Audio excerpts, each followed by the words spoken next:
Military cooperation between China and Russia is developing quietly but steadily, and is increasingly influencing both the course of Russia's war against Ukraine and the strategic balance in the world. And although official Beijing constantly claims that, despite its limitless partnership with Moscow, it does not supply military technology to Russia, the facts say otherwise. Why did Kiev impose sanctions against a number of Chinese companies? What is NATO especially concerned about in this cooperation? And how is Europe responding? Let's break it down. According to Western intelligence, Chinese companies are supplying Russia with optics, electronics, chips, including dual-use microchips, trucks, chassis for multiple rocket launchers and air defense systems, machinery and equipment for the Russian military-industrial complex, including laser technologies.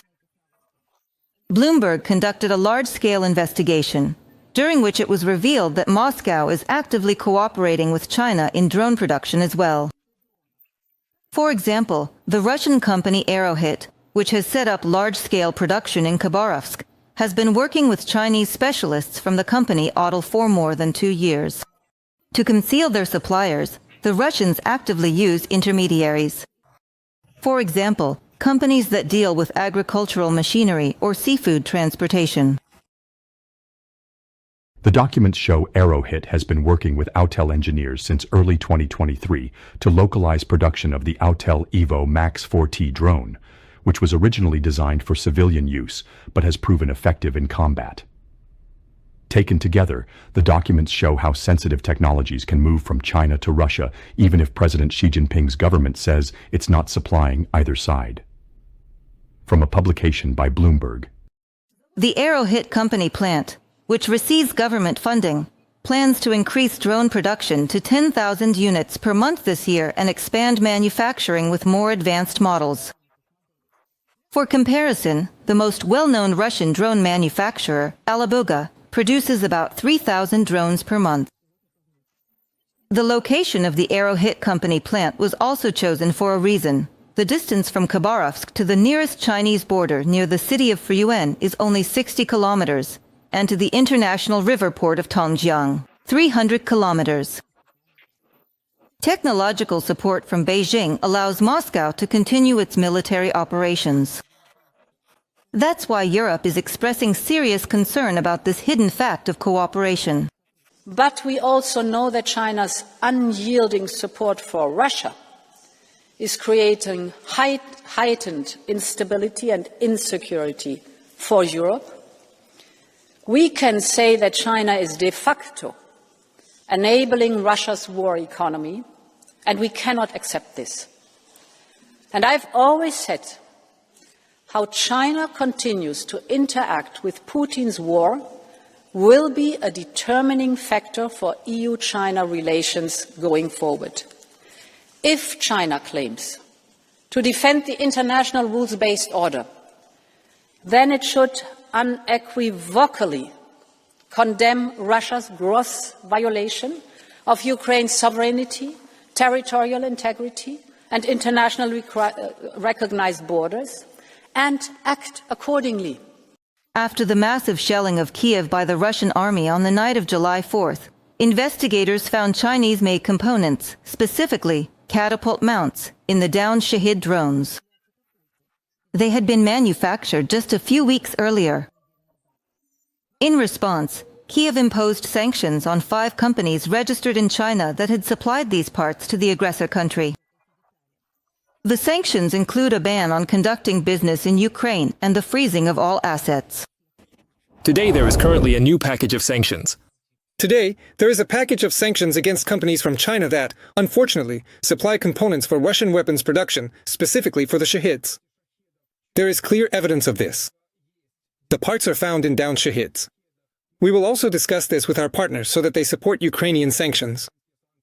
There is also a new decision regarding the synchronization of European sanctions within our jurisdiction. 3 more EU sanctions packages are now fully in effect in Ukraine. We will continue to strengthen our pressure. However, it is not only the cooperation between Beijing and Moscow in the military-industrial sector that is cause for concern. NATO Secretary General Mark Rutte believes that China could persuade Russia to attack one of the NATO countries. According to him, if Beijing decides to attack Taiwan, it would be necessary as a distraction.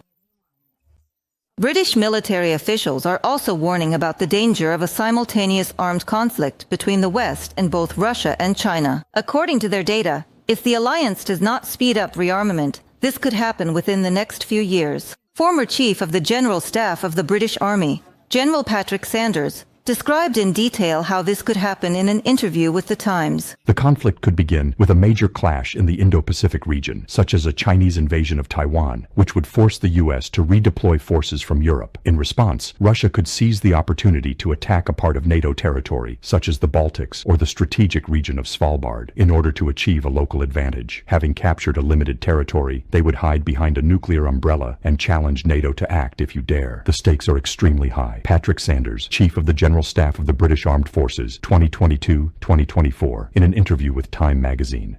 Moreover, many experts believe that China is interested in a prolonged war that Russia has started against Ukraine. First, the West and the US are depleting their resources.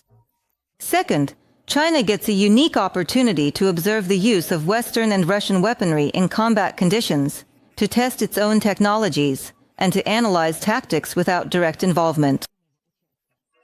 The official position of Beijing is as follows. I quote, "China is not a party to the conflict and does not supply lethal weapons to either Russia or Ukraine. It stands for de-escalation and peaceful negotiations."